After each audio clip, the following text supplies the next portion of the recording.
Hello everybody, a very warm welcome to our webinar, Agile and Cognitive GRC in the Context of a Dynamic Business.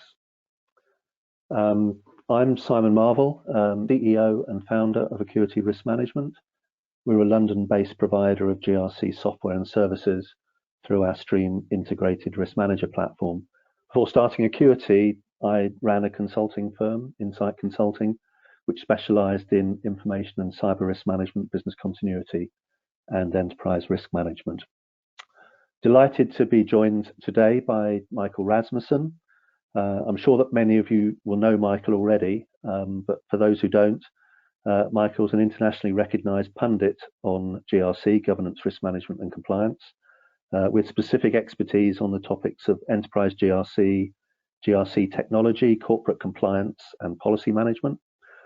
With over 27 years of experience, Michael helps organizations improve their GRC processes, design and implement GRC architecture, and select technologies that are effective, efficient, and agile.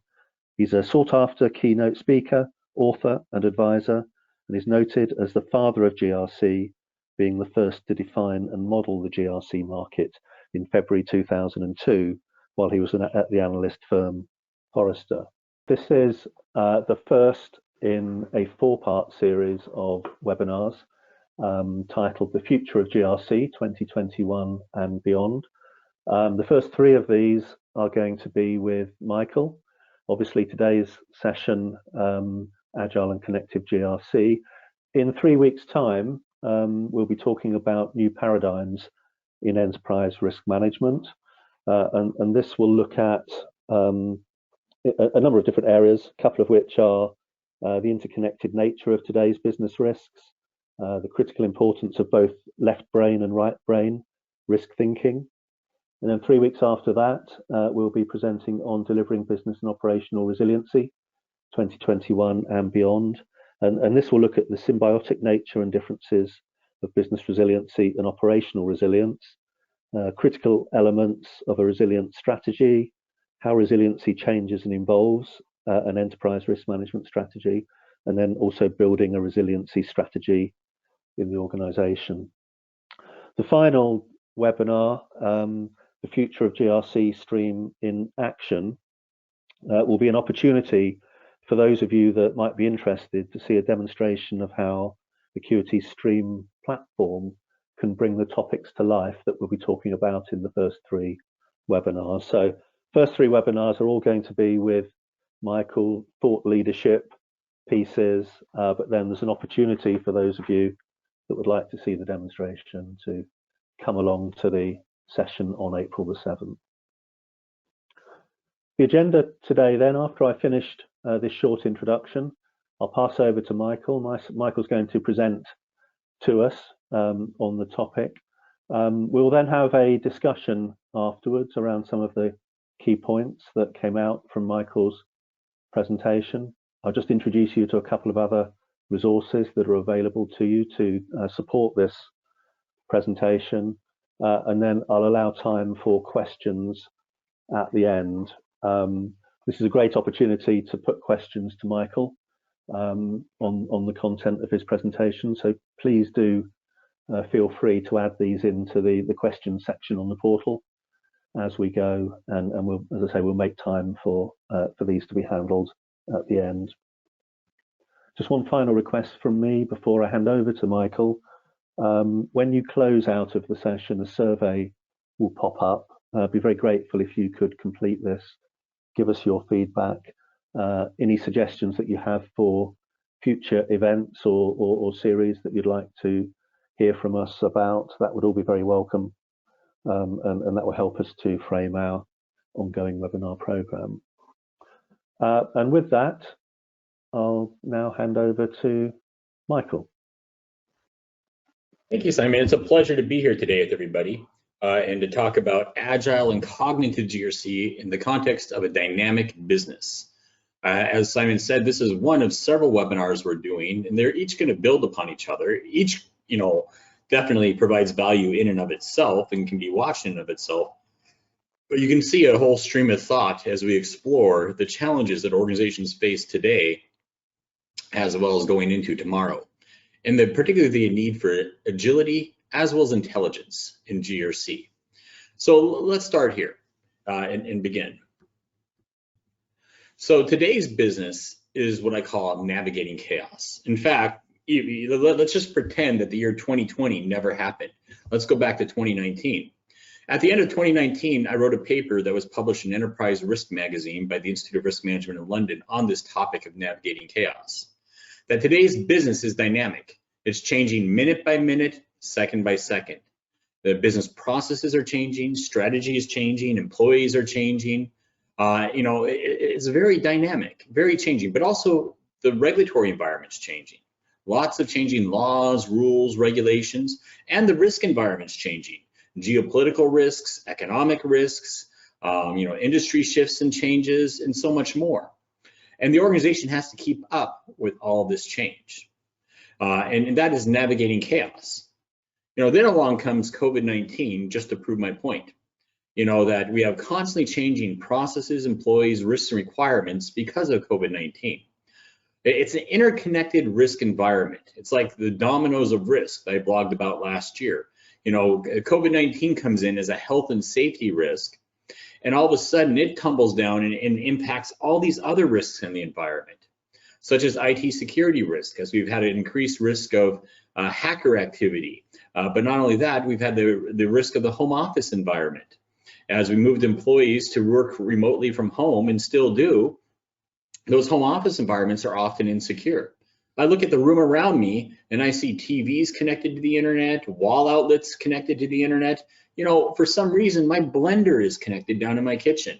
I can program my blender with an iPhone. And I don't know why I would want to, but I could. Now, if one of these devices, has some type of vulnerability or a Trojan horse installed, just think of the recent SolarWinds example of something along those lines and the hundreds of companies that had to deal with that. But if it's compromised and there's some type of Trojan horse installed, that can compromise my home office and my PC.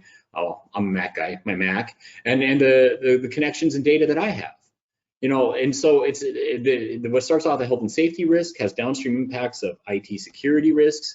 We've seen increased risk of fraud because of the economic conditions. Employees that normally would do good things in tough economic constraints might choose to do bad things. We've had increased risk of bribery and corruption, in a risk where because of constrained supply chains and limited contracts, somebody might bribe somebody else to get a contract or expedite goods through customs and things like that. Lots and lots of downstream risks in this interconnected risk environment. Increased risk of modern slavery as factories have been devastated by the virus and they bring in labor that might be child labor or forced labor. We can go on and on with all the interconnected risk environment. COVID-19 just proves the point that we need to be able to have what I call 360-degree contextual awareness and intelligence of risk. Risk cannot be managed in little siloed departments and domains. It's interconnected. In fact, the physicist Fritjof Capra stated this exact point. He said, the more we study the major problems of our time, the more we come to realize that they cannot be understood in isolation. They are systemic problems, which means that they are interconnected and interdependent. The physicist here was talking about biological ecosystems when he made this statement. But the reality is that it applies perfectly to business today. Our problems in business today is that it's dynamic and that, our risks cannot be understood in isolation. They're interconnected and interdependent. What starts off with a health and safety risk, maybe that orange thread up on the top, impacts, IT security risks, the yellow thread, operational resiliency risks, that brown thread, fraud risk, that bright green thread, other risks that I went through on those other threads. Risk today is interconnected. And you can't have IT security managing IT security risks in its little department and HR risks being managed in a kind of separate department and other risks in other departments without them talking to each other. The organization lacks visibility then and gets caught off guard to all these different risks in the environment. We need full visibility into risks and risk relationships in the organization and how it impacts the organization's objectives. And trying to manage all this with documents, spreadsheets, emails, manual processes is a recipe for disaster. I was talking to one firm that they were trying to build a risk and compliance report for the board of directors once a year. It was taking them 200 hours to build this report for the board of directors. You know, one employee, 5 weeks of work at a 40-hour work week. That's a lot of time. Trying to go out and reconcile hundreds to thousands of documents, spreadsheets, and emails, aggregate information. And they build this report after 200 hours and find out that they had a risk issue that started 11 months ago, and it's grown since then, and nobody caught it. You know, documents, spreadsheets, and emails do not give you real-time, contextual, relevant insight into your environment, into the risk environment of your organization. I was talking to another organization that's working on their RFP in this space. And they did a study of their risk, compliance, security, and audit resources and found that 80% of their staff time in these departments was nothing more than document reconcilers. 80% of their staff time was trying to manage documents and not manage risk and compliance and controls. And they wanted to flip that on its head, where only 20% was any type of reconciliation and management of documents, and 80% of their time was actually managing risk, compliance, and controls and security in the environment. But going into the RFP for technology, they found that 80% of their staff time is nothing more than document managers and not risk managers. That's a challenge. Documents, spreadsheets, and emails also don't give you a strong audit trail and system of record, and the regulators are picking up on this. They want to know what was communicated, what was assessed, on what date and time, who assessed it, what was the result of that assessment. If somebody came back a week later or 2 weeks later and changed that because they didn't like the results of that assessment, who changed it, what was changed, date, timestamp. Documents, spreadsheets, and emails by default don't get you that level of audit trail system of record. They don't stand up in court. And regulators are picking up on this. Law enforcement's picking up on this. Opposing counsel and civil lawsuits are picking up on this. They want complete visibility with complete records of an audit trail and system of record of activities and changes. So this is like battling the Hydra of ineffective GRC management. You know, Hercules had many battles to fight. One was against the multi-headed dragon, the Hydra, and you cut off one of its heads, and multiple heads grows up in its place. And you need to be able to effectively change your tactic to fight the Hydra. You know, and that's what Hercules had to do. He had to use a blunt weapon, not a sharp weapon. But what I find is that there are too many departments sending too many communications in different formats, and GRC management is often buried in documents, spreadsheets, and emails with wasted resources that have a lot of redundancy and overlap. There's excessive emails, documents, and paper trails, and the line of business is screaming, saying this week it's a internal control assessment. Next week it's an operational risk assessment. The week after that it's a business continuity assessment. And they're saying half these questions I answered in this assessment are the questions you're asking me next week in this other assessment. Why can't we share information and have one streamlined approach that minimizes the impact on the front office? You know, this Hydra has poor visibility and reporting, and files and documents that are out of sync, and overwhelming complexity, and a lack of accountability and audit trails. So we're moving from a past of a lot of departments going in different directions with little communication and collaboration to what I call a federated or integrated GRC strategy across departments. It's not where one department is ruling all this and everybody reports into one chief GRC officer. I actually think that's a problem. But different departments provide checks and balances, but they can work collaboratively together, where risk, compliance, legal, ethics, IT security, health and safety, audit, all these different functions work collaboratively in the future. We're moving from a past where there's responsibilities that were delegated to a future of greater accountability. And you're seeing these things in accountability regimes around the world, like UK SMCR, Ireland's SEER regulation, Australia's BEAR regulation, Hong Kong's managers in charge regulation, Singapore's new individual accountability regulation that moves beyond responsibility to actual accountability. I can outsource responsibility, but accountability I cannot outsource. And in these accountability regimes, there's personal accountability. If there's issues, this senior management function can be fined, or in areas of willful wrongdoing, go to jail. You know, you're seeing a future that moves beyond responsibility to actual accountability. We're seeing a past where there's a lot of documents, spreadsheets, and emails to a future where there's integrated technology and cognitive, artificial intelligence that's tied to this to get greater 360-degree contextual intelligence on governance and risk and compliance in your organization, where the organization can see the tree as well as the forest, that individual area of risk and compliance, as well as the interconnectedness of risk and compliance. Now, I present this slide a lot in my workshops. In fact, I did a workshop a year ago in last February in London. That was nearly my last workshop. I did a workshop the following week in Los Angeles in the first week of March. But in London, I present this slide and I get challenged and saying, this is great. The tree and the forest is a great analogy, but the reality is in our environment, it's not just the tree, but it's also the leaves and the branches. We got to see the details about the risk, the interconnectedness of the risk and everything else. We need complete visibility into risk and its impact on the business.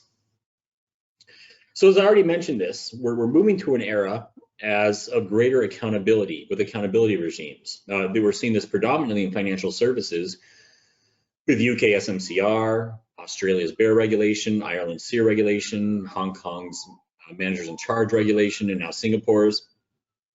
I'm a huge Tolkien fan. I mean, if you saw the room behind me, you see a bookcase full of Tolkien-related books. But I've likened these accountability regimes to the One Ring in Tolkien's Lord of the Rings.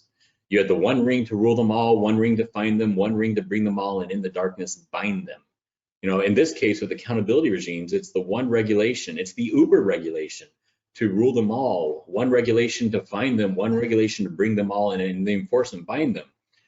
These accountability regimes put more teeth into other areas of regulation, other regulations.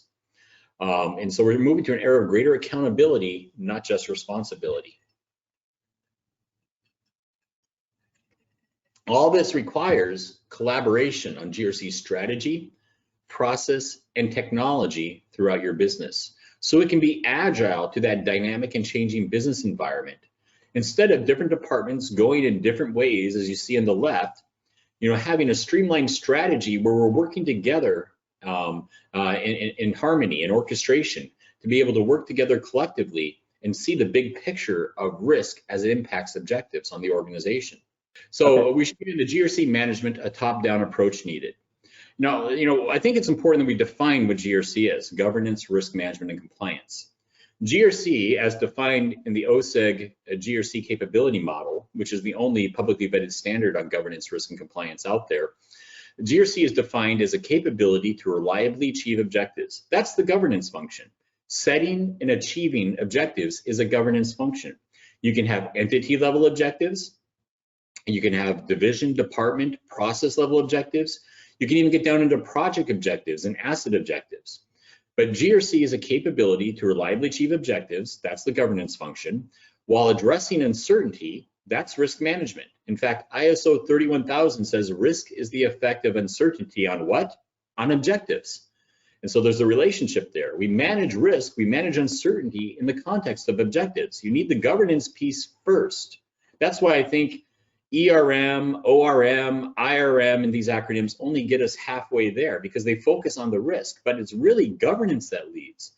We need to establish and understand the objectives to be able to do a risk assessment. I mean, anybody that reads ISO 31000 understands that basic principle that risk is the effect of uncertainty on objectives.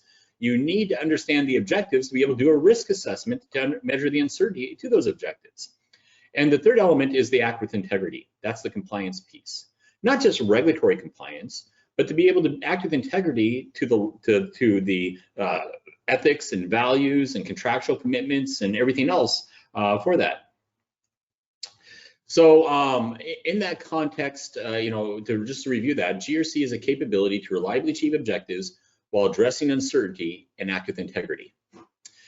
From there, we need to have a clear definition of GRC, which I just gave you, and develop our GRC management strategy. What departments need to be involved? How do they work together collectively? Departments like enterprise and operational risk management, business continuity, IT, information, cyber, digital security, whatever you want to call it, has multiple synonyms now. Corporate compliance and ethics, internal audit. What are the different departments and functions? How do they define common processes for identifying risks, managing and assessing risks and controls, responding to issues and incidents, communicating policies and practices? And what's the underlying supporting information technology architecture to support that?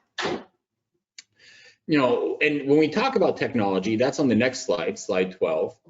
And in that context, we have 5 eras of GRC technology. The first era was back in 2002, and I know it well. It was a cold, snowy day in the Chicago office of Forrester Research. And I just got off a vendor briefing with a solution out there that mapped policies and risks and controls on the environment. And I said, wow, when I was a risk and compliance consultant in the late 90s, this is exactly what I was dreaming of. There's a demand for this type of solution out there. And I said, let's call it GRC, Governance, Risk, and Compliance. And I've been called the father of GRC since I was the one that put together the acronym and first called it and applied it to technology in this space. So in that context, we had GRC 1.0. Now, when I defined GRC back in 2002, I defined it broadly. But then Sarbanes-Oxley hit us with Enron and WorldCom scandals, and it seems like we don't learn these lessons because now this last year we've had the Wirecard scandal with very similar fraud and issues in Germany. But GRC 1.0 was that SOX captivity of GRC, that from that period of 2002 to 2007, where GRC strategies were really focused on Sarbanes-Oxley compliance. Then we moved into the era of what I call GRC 2.0, Enterprise GRC. And these are really about the back office functions of risk, compliance, audit, security working together, that it was more than just internal controls over financial reporting. It was more aligned with what I originally defined it as all these second and third line functions working together collaboratively. GRC 3.0 is GRC architecture, in which it was that these back office functions don't operate in silos, but they need to extend out into the business and work with the business itself and business operations. And so they need to integrate with other business systems and other business processes and activities to be able to be effective in the environment. And then we're now in this era of what I call GRC 4.0, Agile GRC. Agile GRC is this era of engagement where it's not just about the second and third line functions and the overall business processes and architecture, but it's also engagement of the front office, the employees throughout the business. The teller at the bank is making risk and compliance decisions every day. The doctor and nurse are making patient safety, patient privacy decisions every day. The insurance agent out there in the field, the call center representative. Agile GRC is about engagement to where risk is really being taken and managed and understood out in the front line of the business, not just the back office. Agile GRC is about technology that helps you adapt to a very dynamic and changing business environment and doesn't break on upgrades. And we're moving to this era of cognitive GRC. GRC intelligence and being able to see the big picture. So in that context, we need to be constantly monitoring for change that impacts our governance, risk, and compliance processes. Where we see the external context of shifts in economics and geopolitics and regulatory enforcement and industry practices and society and environmental shifts and shifts in technology. All these impact our risk and compliance and our strategy in our organization and impact our GRC practices. We also have to be monitoring the internal context of shifts in what's acceptable and unacceptable risk, the governance tone and culture, the controls in the environment, and even the third parties. And we have to be constantly monitoring for all the change that's happening continuously because GRC needs to be agile in today's dynamic business environment that is trying to navigate chaos. From there, we take in all these changes, we align them with our mission, vision, and values. We understand how they impact our business strategy, process, and roles and functions. And as we aim for principal performance to achieve our objectives, we conduct our risk assessments and identify the policies and controls in it that need to be put in place to help us stay within proper boundaries. From there, we need the solid information architecture that gives us 360-degree GRC contextual analytics and intelligence, where we can take in distributed and disconnected GRC data points, departments, roles, functions, understand risk collectively and map that together and analyze relationships and build out action items. Maybe I'll take my little pen here tool. Let's pick that color. Maybe this little data point is COVID-19 health and safety risk that's coming in, and as we take that in, we look at COVID-19 that might pop up here and realize, or maybe we should say that's at the center here. That's COVID-19, and then it impacts IT security risks. It impacts employee risks and business processes and objectives and strategy. It impacts and resiliency and operational resiliency. And there's a greater risk of fraud, and there's a greater risk of human rights issues, and there's a greater risk of bribery and corruption, and there's a greater risk of something else. But we start to see these risk relationships, because what was understood as something in isolation over in this area. We start to contextually analyze and see those and analyze and understand these relationships and impacts and map them together to build out the action items in the organization. So we need a GRC information architecture that can help us document and define our objectives and understand our risks. Remember, risks are the effect of uncertainty on objectives. And what are the controls that are put in place to reliably achieve objectives and mitigate risk and uncertainty? And from there, what are the issues, incidents, cases, and things that can populate our risk model where risk is materialized? What are the roles? Who owns the risk? Who's the subject matter expert on the risk? What are the policies in the environment? Every policy is a risk document. We wouldn't have a policy if there wasn't a risk, but that risk was significant enough that somebody said we have to write down rules that govern this behavior and put it into a policy. But very few organizations even know what policies they have. Because policies like going into the COVID-19, I found one organization that found they had over 20 different policy portals in the organization, and policies were in different templates and formats and languages and styles. This was a major company, 25,000 employees. That's a mess. And so they didn't even know what policies they had in the environment, and they go out and do a discovery and find they're all over the place. But they don't even know what they have, and then certainly they're not mapped to the risks in the environment. But policies also are governance documents. They help us reliably achieve objectives. Can you imagine an organization that doesn't have policies? It's going to be a mess. It never achieve its objectives. But as you can see here, there's a relationship between all this.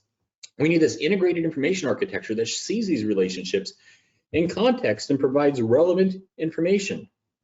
So there's higher quality information, optimized processes, better allocation of capital to where risk exposure is the greatest, improve effectiveness, protecting the reputation and brand and value of the organization, and reducing costs. GRC technology provides automation and tracking where there's stronger management reporting. It doesn't take 200 hours to build that report, but that report's available at a click of a button. We're not spending 80% of our staff time to build the report. Our staff time is actually used to manage and improve risk and compliance. There's strong audit trails and system of record of activities and workflow and tasks and lessening slipping through cracks and greater collaboration and enforcement throughout the environment. All of this comes together for a defensible system of record where there's a strong detailed audit trail of what was assessed on what date and time, what version of the assessment or policy or control was evaluated, were there exceptions granted, were those documented properly? Do we meet our requirements and our expectations? From all that, we need GRC engagement in this era of agile and cognitive GRC, where we're bringing GRC to the front lines of the organization. The coal miner down in the coal mine is making health and safety decisions and environmental decisions and other risks every day. We need to engage the front lines on risk as well as the back office. We need greater collaboration across these different GRC departments so that they can all come together collectively to provide insight and share information so we can see a 360-degree holistic view of risk and its impact on objectives in the organization.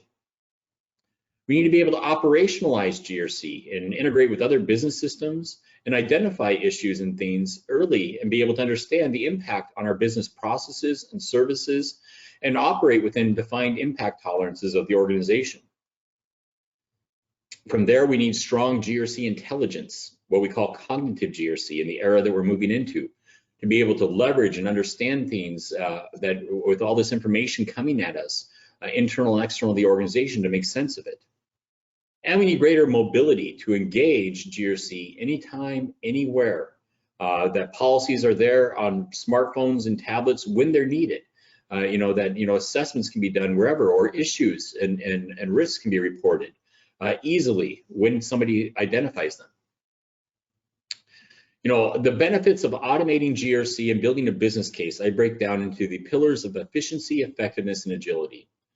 A strong governance, risk, and compliance strategy that's supported by strong processes and information technology should make us more efficient.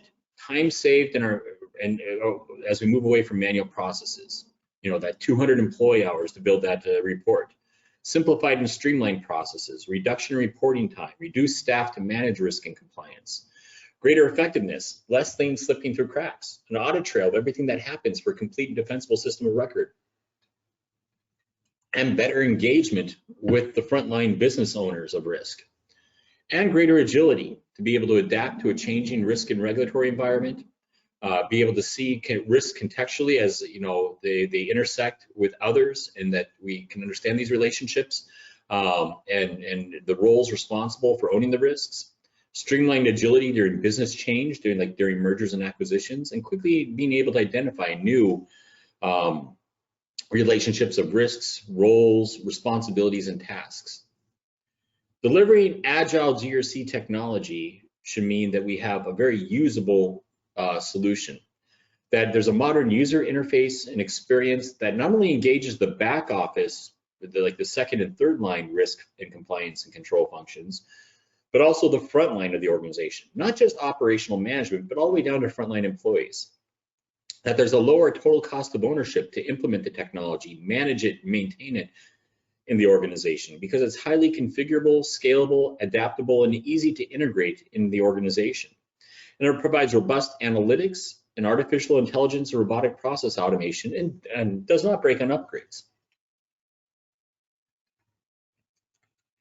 The benefits of 360-degree contextual awareness of GRC means that we're more aware of our risks across the organization, because we see the big picture of risk and the relationships. This helps us to align different departments and be able to work together to make risk management more effective in the organization, which means we can be more responsive. We can identify risk and issues early and contain them before they become bigger risks. That allows us to be more agile in a constantly evolving and changing business environment and business itself, which aims to help us achieve business and operational resiliency while being efficient with our human capital and financial capital resources. So with this, I'd like to turn this back over to you, Simon, to see where we go from here. Michael, thank you very much. Please feel free to carry on sending in questions. If any of you in the audience would like to ask questions of Michael on that presentation, please put them in the questions box or the chat box on the portal, and we'll come round and answer them. What I'd like to do now is to just sort of lead into a little bit of a discussion around some of the points that Michael raised there in his presentation in a sort of several topic areas, really. And the first one is around, Michael, the front office. And you talked there about the front office being employees. I gave the example of doctors, nurses, bank tellers, and so on. But presumably the scope could go wider than that, could it, to the broader business ecosystem, the supply chain partners, and so on as well? No, most definitely, because you walk down the halls of any business today when we're not in lockdown, and half the people you come across walking down the hall or in the conference room at the meeting aren't traditional employees. They're outsourcers, service providers, contractors, consultants, temporary workers. Half the organization or more are third parties, and business is no longer defined by brick and mortar walls and traditional employees. Today's business is a web of third-party relationships. Mm-hmm. So the front line definitely extends to them. Great, thank you. And just sort of thinking across that, then, in your experience, what are the most common frontline GRC interactions that you're seeing at the moment? What sort of issues, what sort of GRC topics, if you like, are the front line most interested in interacting with the GRC solution? Well, it's sort of all over the place. I mean, definitely incident reporting, being able to do web reports or mobile reports of issues, incidents, cases, complaints, things like that, is one area. I see that, frontline interactions on policies and be able to communicate policies and deliver training. And some of that, is evolving as we move to cognitive GRC to become more contextually aware. So, if I'm taking a business trip to Asia and I land in some country that might be known for bribery and corruption and have increased exposure there, the geolocation on my phone picks that up and says, oh, we see you just arrived at so-and-so, such and such country. You need to review these policies and things here because of these risk exposures in this area of the world. And so we're seeing cognitive technologies even take this to the front line to a new level as we start to move into this area. I remember once, sitting at a business meeting, business lunch in London a year ago when I was there, and the individual that was having this lunch with, actually their phone said, "Oh, we see you have a business meeting, with so and so." Their phone picked this up, and you need to review the expense policy here for business lunches or whatever it was. It was rather fascinating. But you also have the front office conducting assessments and answering questions, doing attestations, and so there's a variety of ways to engage the front office. Interesting, thank you. One of the things that I always find with our customers is a little challenging. I mean, the sort of transactional interactions like logging an incident or logging an issue are relatively straightforward, but when we're asking the front line, the business, to assess risk, for example, and in particular to assess residual risk, that can be quite challenging at times. And I just wondered if you had any thoughts on how we can improve consistency, avoid bias, that sort of thing in those sorts of interactions from the front line. Being able to present things quantitatively, I think, is very important, so that there's an objective measurement of risk and its impact on the organization. Qualitative measures, even though they're pervasively used, they can be very debated at times. What's a red, yellow, or green? What does that mean? Do people have different perspectives? But when you can bring things back to a quantitative element in an actual objective number, that's much easier to defend and engage. Okay, perfect, thank you. And I'm also interested in sort of the types of technology required and prerequisites for effective frontline or technology to support the front line. So clearly something simple, straightforward, web form type interaction. But what do you see as the requirement there for technology to support the front line? It's definitely a modern user experience, first off. So something with a more flat design, modern user experience that doesn't look like it's like 15, 20 years. I see a lot of that coming up, and just being able to engage by delivering modern user experience interface. The other piece is relevant role-specific information, that I don't have to wade through all this stuff to find what I'm looking for or what I need to do. That's right there up front. So very contextually relevant information to the role that's accessing it. Intuitiveness and easy to use to accomplish tasks is also very critical. And also to be, responsive in some areas where it can be available at the desktop, laptop, tablet, and mobile devices, so people can use it anywhere, anytime. Okay, great. Thank you very much. So to spin this around, Simon, what does Acuity see as different front office requirements from its customers, and how really do you deliver and engage in this area? Yes, I mean, we see issues, incidents, a lot of requirement for those sorts of transactions, also vendor onboarding and due diligence, control assessments as well. So responsibility for where the front line has responsibility for compliance with certain policies or standards or regulations. Also, privacy we're seeing interest in, so data subject access requests, data protection impact assessments, that sort of thing. So quite a variety of requirements coming from the front office. Within our platform stream, then we provide two ways to interact.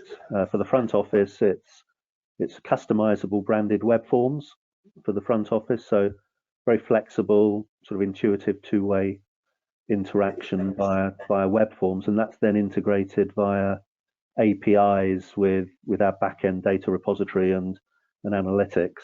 So it's there that we do the sort of the real-time updates to compliance and risk status, populate the reports, the on-demand dashboards and reports, and back office users who are typically the specialists in risk, compliance, privacy, business continuity, and so on, plus auditors. They can access the full platform capability to interrogate and aggregate the data, run the analytics, assess potential return on investment, that sort of thing, and generate and customize reports. So thank you for that, Michael. That's sort of the topic of the front office. Second area I was interested in just talking about a little further was the whole sort of broad subject of agility. And you mentioned there, a lot of change going on within organizations, whether it's business change, such as digital transformation, change in regulations, changes in technology, and so on. Again, I just wondered whether you're seeing, which of those you're seeing the most change in, or the greatest challenges for users to deal with, organizations to deal with. Do you have any thoughts on that? Well, I mean, right now, because of COVID-19, you're dealing with a lot of changes in business processes, roles, and strategy as people have to react to COVID-19 as we moved into it a year ago, as we stay in it, and as we come out of it. If you think about it, not only have employees' work conditions changed in a move from home environment, a lot of organizations have laid off staff. And that means with the staff they have, they take on more responsibilities. Maybe you're in accounting and you're responsible for accounts payable. And now, because of shifts, you have to do accounts receivable now too. I mean, people have multiple responsibilities and tasks because of all these shifts in processes, which means greater controls and possible segregation of duty issues and things like that, as well as other risks. And there's shifts in strategy and objectives because of things like COVID-19. I mean, if we're talking about the here and now, the greatest change I see is the change in business processes as they went into lockdown, stay in lockdown, and then come out of lockdown. It's changes to the business processes that are the most consistent across industries. But looking at things from an industry perspective, I mean, the one that I battle the most in financial services as an industry is regulatory change. Global financial services firms are dealing with 200 regulatory change events every business day from approximately 1,000 regulators around the world. There's lots of regulatory change. I was talking to one firm that took, over 6 months to update a policy and had to go through 75 different reviewers and things because of regulatory change. That's not agile at that point. Another firm I talked to said it actually took them 2 years to get a policy written because of regulatory change, and the regulators are breathing down their neck. That's not agile. And so there's industry perspectives because there's greater regulatory change like in financial services than there are like in some industries like maybe retail or manufacturing, but there's still regulatory issues there. But in general, if you look across industries, it's definitely the response to COVID-19 and the continued response to it and its impact on business processes and the risks and objectives that impacts from that. Great, thank you. Just on that point of sort of changes to business process and generated as a result of COVID, but also potentially for a range of other reasons as well. Do you have thoughts on? It's not that easy to necessarily identify the additional risks that come with change. I guess it sort of comes back to the 360-degree contextual intelligence that you were talking about. But do you have any other sorts of insights or thoughts on how? First of all, you need to identify the risk before you can even start to assess it and manage it and so on. Do you have thoughts in that area? Yeah, I mean, you need to identify the risks. You need to identify the risk relationships because that, as I said, risk doesn't just happen in a silo. It impacts other risks. There's downstream risks from any type of risk event, and we need to understand that. We need to go through proper scenario analysis and scenario planning. So if this risk materializes, how can it materialize? There might be, you take a human virus like COVID-19 or even a computer virus, I mean, you have different scales that it impacts an organization. You know, is it something that moves slow and only impacts a region, or is it something that moves fast and impacts the entire world? You know, we need to understand the different types of scenario a risk can play out in and what our responses are to those different scenarios and have those planned out ahead of time. Okay, perfect, thank you. And in terms of technology, again, technology requirements to deliver agility. You know, one of the things that we consider at Acuity to be important is having the sort of the right data model there for this contextual intelligence, because you put the slide up with all of the various interrelationships and so on between processes, objectives, entities, vendors, you know, and both on sort of internal and external side of so on. So to us, you know, a data model is really key that links everything to everything. But do you think that's right? And do you see other sort of key requirements for technology to deliver agility? Definitely. I mean, it's the data model is very important. The ability to integrate with other systems to populate that data model is also critical. It could be external sources that might feed in geopolitical risk feeds or regulatory change feeds, things like that, or threat and hazard type information. But also a critical technology requirement is engagement again, you know, to not only the back office, second line and third line functions, but all the first line front office functions. Because I mean, the real risk experts in a lot of business out there isn't always the back office. Our job in the back office of risk and compliance and control is to facilitate and analyze and communicate. But the people down there in the processes know the reality in the environment and what can go wrong. And we need to be able to engage them, and so that we get their perspectives, because they can provide us some of the most intelligence on risk out there in the business. So again, it also comes to the engagement of the front office or the first line. Okay. And then of course we have to have the proper analytics and reporting and risk quantification, not just qualitative risk analysis. Mm-hmm. Okay. So, you know, as I go through these, Simon, you know, I provided my perspective. How does this apply to Acuity as far as different Agile requirements that you deliver to your customers? Yes, we're seeing lots of change that our customers are needing to deal with, particularly around regulations and standards, some of them being passed down the supply chain, new risks, obviously changing businesses, as you mentioned. That's one of the things that brings customers to Acuity. You know, if they've previously been using spreadsheets, then it's difficult enough. And as you said earlier, you know, we see many examples where it can take weeks to produce reports using spreadsheets and manual approaches. But then if you're trying to do that when you're undergoing significant change, then of course it's doubly difficult. In terms of how we do it at Acuity, then at the core of our platform is the stream data model, which maps everything to everything. So it links risks to controls, vulnerabilities, incidents, near misses, audit findings, any sort of object, if you like, that's a factor that relates to risk. So that when, for example, a control fails or the health of a control deteriorates, for example, that's going to result in an increase in the risk. And by having the data model and being able to link it together, then we can automatically, in real time, sort of model the change of the control weakness, the impact that has on the risk. If you can do that, then that allows you to sort of pivot round to a control-based view and see all of the risks that particular control is helping to mitigate. And from there, then you can prioritize in risk terms the areas that you're going to focus your attention on. So the controls that are highest priority to improve, or even new controls that can be justified to actually address those risks, and that requires both the data model and the ability to measure risk quantitatively as well, so that you can sort of pivot round and see that sort of return on investment view. I think another point, so real-time updates is important, I think, to agility.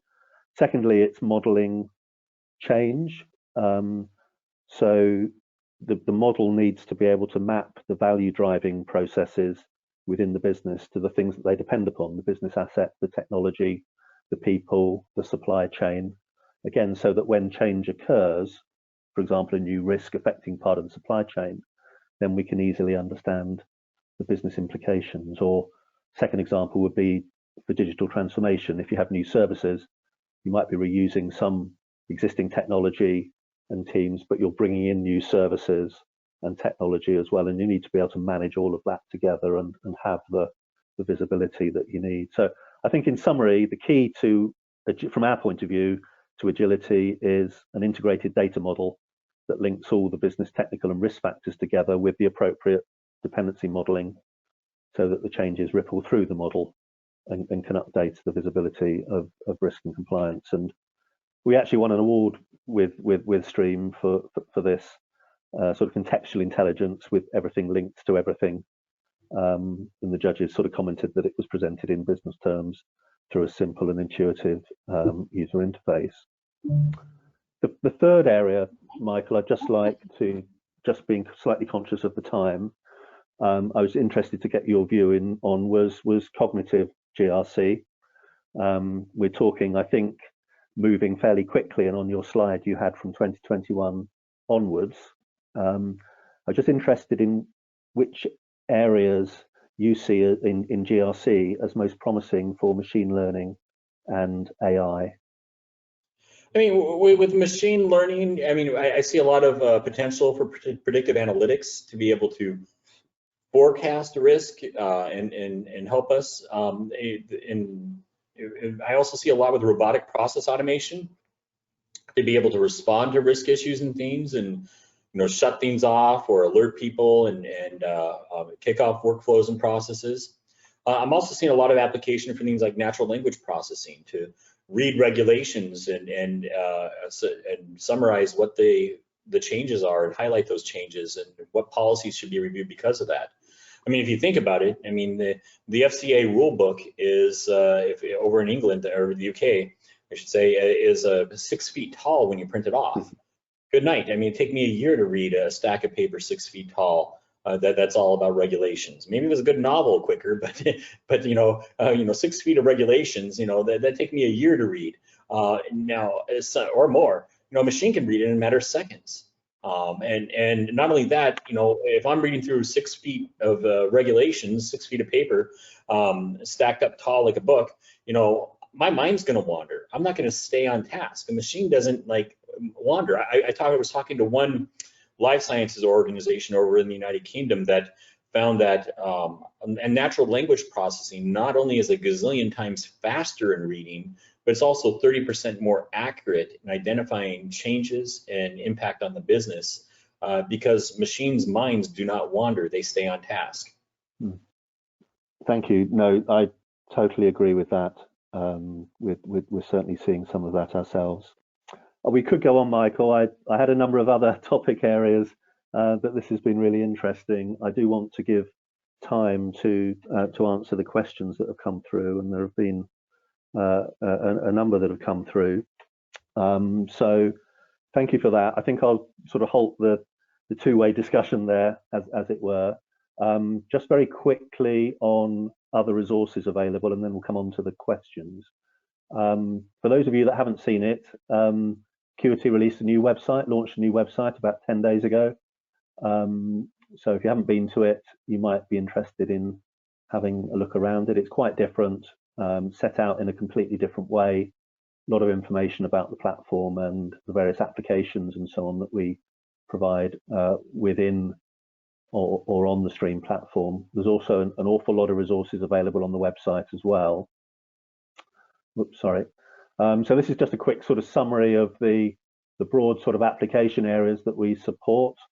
very strong. A lot of our customers are within cyber IT risk management, ISO 27001 ISMS, controls assurance and compliance, vulnerability asset management, and so on, but also all the way around to areas like enterprise risk management, operational risk management, and so on. And on the new website, then there are data sheets and lots of information about all of these different application areas.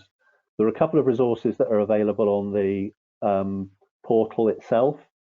So if you wish to download these, the brochure and a bias checklist for integrated risk management or GRC, feel free to download those from the portal, or if not, they're available from the website as well. And we will be contacting everybody after this session as well, sending you a link to the recording and a link to the resources as well. So really, just before I go to the questions, if anybody's interested in a demonstration of Stream, as I said before, we're delivering one as part of the 4th webinar in this series on April the 7th. But if you'd like a personalized demonstration before then, please do contact us. There are plenty of white papers. All of our previous webinars are available on the website on demand. And please also think perhaps about following us on social media if you would like to. So with that, let's just have a look at the questions that have come through. They're all for you, Michael. So the first one, do you think the measurement of risk has matured significantly in the last 10 to 20 years from what was the 5x5 heat map with little awareness of uncertainty on the measurement? Okay, I'm going to ask you, Simon, just to repeat that once more. So yes, the 5x5 heat map and uncertainty, what was changed? Was that what the question? Yeah, the question was, do you think the measurement of risk has matured significantly over the last 10 to 20 years, previously from a 5x5 heat map? I think our capabilities to measure risk have matured. I think a lot of organizations are stuck with their heat maps, which to me, I mean, a heat map can have some value. I'm not one of these pundits out there that says throw away all heat maps. I'm not a fan of heat maps, but I mean, they can be used and provide one view into risk. I'm just not a huge fan of them. For one thing, I mean, if all your risks are ending up in the upper right, high impact, high likelihood events, you know, that's not really realistic. And if that's your case, I mean, get out of business. Because I mean, organizations are going to have, you know, billion-dollar loss events every day or every month. And his history has shown us that some of the most significant risk impacts on organizations are the high impact, low likelihood events, where a lot of times risk really isn't mapped that often. But that's the ones that really hurt us, like the 9/11s, you know, the COVID-19s and things. You know, and some of the most significant risk events are the high impact, low likelihood, and I see very few things measured out in that area. So I think there's a lot of problems with heat maps. And also it depends on your risk normalization aggregation. I was talking to one financial services firm, actually had their corporate secretary on a panel at a conference, and then they're using one of the legacy GRC systems out there that's 20 years old. And they said, our board of directors never wants to see a heat map from our GRC platform again. And it was because the system didn't do risk normalization aggregation, because of populating their heat maps, you know, somebody's high risk, which is in the which was in the upper right, was actually lower exposure to the organization than somebody else's moderate risk, another department's, because everything was just being plotted on the corporate heat map without making sure we're comparing apples to apples, you know, that there, and so it was a mess. So I mean, I see a lot of issues with heat maps. I think we've overcome them, and we have better quantitative risk analytics and modeling. I'm a huge fan of, you know, Monte Carlo simulations and risk distributions, but I'm also a huge fan from a visual perspective of bow tie risk assessments, and being able to quantify those too. But heat maps, I think, can be a visual, but they shouldn't be the only visual, and they need to be used properly within proper context. Okay, perfect. Thank you. I'm going to carry on. I mean, we're at time. It's 4 o'clock, but there's some interesting questions still here. So I'm going to carry on, if that's okay with you, Michael. And if anybody's interested and has to go off to 4 o'clock meeting, then we'll circulate the recording afterwards, and you can sort of listen in if you'd like to the remaining questions. So the next question, Michael, how do you rate the modern UI, UX, user interface, user experience over functionality, configurability, and cost sensitivity? That's a challenging question, because it all sort of depends on the individual technology firm's application of a user interface. Because I can make a pretty interface, but if it doesn't provide the right contextual information and analytics, then we've got a problem. So I think we need to make sure that we provide the right relevant information in that interface. It's not just about a modern design, but it's presenting that information in a way that makes a lot of sense to the organization out there. So, I mean, if I look at one of the statements that I've made on Agile GRC, I mean, you know, E.F. Schumacher said, any intelligent fool can make things bigger, more complex, and more violent. It takes a touch of genius and a lot of courage to move in the opposite direction. You know, further on some of my discussions, you know, like Apple, you know, Apple Computers, with its innovative technologies, organizations must approach GRC in a way that re-architects the way it works, as well as the way it interacts. In GRC 4.0, Agile GRC, that is, that we talked about, the goal is simple. It's self-simplicity, but simplicity is often equated with minimalism, which to me, that's what I was getting at. I mean, you can create a minimalist user interface that doesn't get the job done, but it's pretty.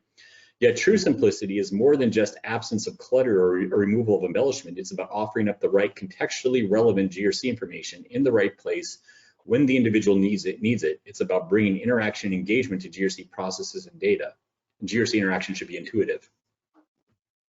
Okay, perfect, thank you.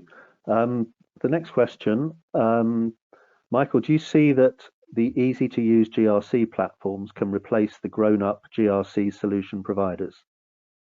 Most definitely. I'm interacting with a lot of big banks right now that are looking at, you know, the next generation solutions for operational risk management. And I'll tell you, operational risk management in a big bank is not an easy task. It's a complex thing. And some of these new generation solutions are starting to show very competitive features that deliver a modern user experience, deeper analytics, and less cost of ownership in this area. Great. And the next question is about population of this type of system. How can you justify the work hours needed in order to go into the new system? How does integration work? So I think this is, I'm not sure whether that's a question to me or to you generally, Michael. Perhaps if I just give a quick thought on that. Sure. So clearly, part of being agile is not taking 2 years to, you know, to implement and to integrate legacy data into a solution. And I think Michael might have. Can I pause you there? Sure. You said 2 years. I'm interacting with one organization that has about 50,000 employees. They bought one of the leaders in the Magic Quadrant in this area. And 3 years later, they have 0 users on the platform for risk management. Yeah, and is that because they're effectively building out workflows? It's effectively it's a custom build, is it, presumably, which takes so long? Yep, exactly. And then they're now frustrated looking at other solutions. I'm sorry for interrupting. No, not at all. I mean, our approach is slightly different at Acuity in that we have a framework, a data model that I mentioned earlier that already exists. We have configurable workflow, but it's workflow that's configurable by the user or by our consultants during implementation, but it can also be configured by our customers as well. So there's no custom coding involved. We have utilities that can pull in existing data from other data sources, and we have APIs for integrating with other platforms. So one of the criteria one of our sort of unique points we believe is speed to value, and we typically implement and get working within weeks to a couple of months. rather than the multiple years that Michael was referring to. Final question, actually, I'm just checking I've covered all of them. Clients may be looking for an end-to-end integrated solution that may include risk management, audit, compliance, quality assurance, policy. Will there be an all-in-one solution that can be easily integrated with Office 365 and other popular organizational applications? Well, I would say let's talk about that after this call. But Michael, do you have comments on that?